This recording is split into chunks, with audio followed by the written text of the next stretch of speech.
মুস্তাফা সাল্লাল্লাহু আলাইহি সাল্লামকে শ্রদ্ধার সাথে স্মরণ করে আজকে শুধু একটা কথাই বলবো, কি হলো রে ভাই সুন্নি মানুষের, যখন একটি মাজার ভাঙা হয়েছিল তখন বাংলার সকল সুন্নি জনতা এক হওয়ার কথা ছিল, ঠিক কিনা?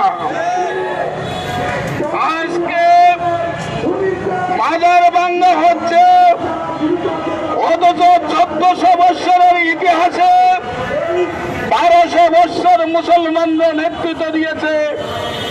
সেই 1200 বৎসরের মধ্যে আমার হযরত ওমর রাদিয়াল্লাহু আনহু যেমনি ভাবে খেজুর পাতার ছানির মধ্যে বসে নেতৃত্ব দিয়েছিলেন, তেমনি ভাবে যতক্ষণ পর্যন্ত মুসলমানরা নেতৃত্ব দিয়েছে ততদিন পর্যন্ত শান্তি প্রতিষ্ঠা ছিল। আজকে যে মাজারের মধ্যে হামলা করা হয়েছে, আজকে যদি 100 ডেক বিরিয়ানি পাক করা হয়, এই 100 ডেক বিরিয়ানি খাওয়ার জন্য সুন্নি একজনকেও বাড়িতে নেওয়ার লাগবে না, সব খাবার এখানে শেষ করে দিতে পারবে। কোথায় রে ভাই সেই সুন্নি জনতা? একটি মাজার বাংলো যেখানে সকল সুন্নি এক হওয়ার কথা, একে একে 150 মাজার বাংলা হয়েছে। সুন্নিরা কেন জাগ্রত হয় না? সুন্নিরা জাগ্রত হলে এদেশে আর কোন তন্ত্র মন্ত্র চলবে না, চলবে শুধু আল্লাহর রাসূলের কথা, আল্লাহর রাসূলের কথা, আল্লাহর রাসূলের কথা, ঠিক কিনা?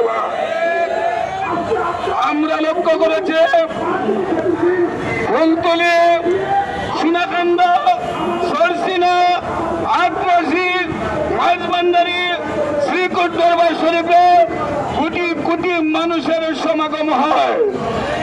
এই মানুষগুলি যদি আজকে এই দরবার গুলার পীর সাহেবরা জাতীয় ব্যস্তনের সামনে দাঁড়াইতো, তাহলে এই কোটি কোটি মানুষ প্রতিবাদের মধ্যে দাঁড়াইতো, ঠিক কিনা?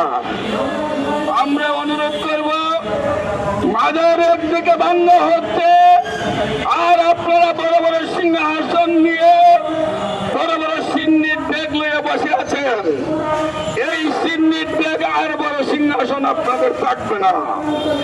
এই সিংহাসন আর বড় ডেক যদি রক্ষা করতে চান, তাহলে রাজপথে নেমে এসে বাংলাদেশ ইসলামী বন্ধের সাথে একতা ঘোষণা করে ফুলতলী, সোনাকান্দা, সরসিনা, আটরাশি, মাঝবান্ডারি, শ্রীকোট দরবার শরীফ রাজপথে আসুন, রাজপথে আসুন, রাজপথে আসুন।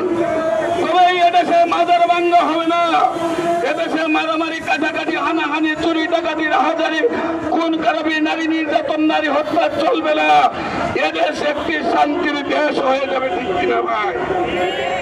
আপনারা জানেন এই দিনে মৌলানা ভাসানী ফারাক্কার আন্দোলন করেছিলেন। আজকে মৌলানা ভাসানীর ফারাক্কা দিবস উপলক্ষে প্রস্তাবে মৌলানা ভাসানী পরিষদের উদ্যোগে সেইখানে আমি আজকে প্রতিনিধি হিসাবে আছি, সেই জন্য বিদায় নিতে হবে। একজন মানুষ এখান থেকে লড়বেন না, কারণ ওলিয়া উলিয়ার পক্ষে কথা বলার চেয়ে এর চেয়ে বড় শক্তি আমাদের আর কিছুই নাই। আমাদের ইমানি দায়িত্ব হিসাবে সবাই এখানে সুন্দরভাবে প্রতিবাদে অংশগ্রহণ করবেন, এই আশাটুকু করে।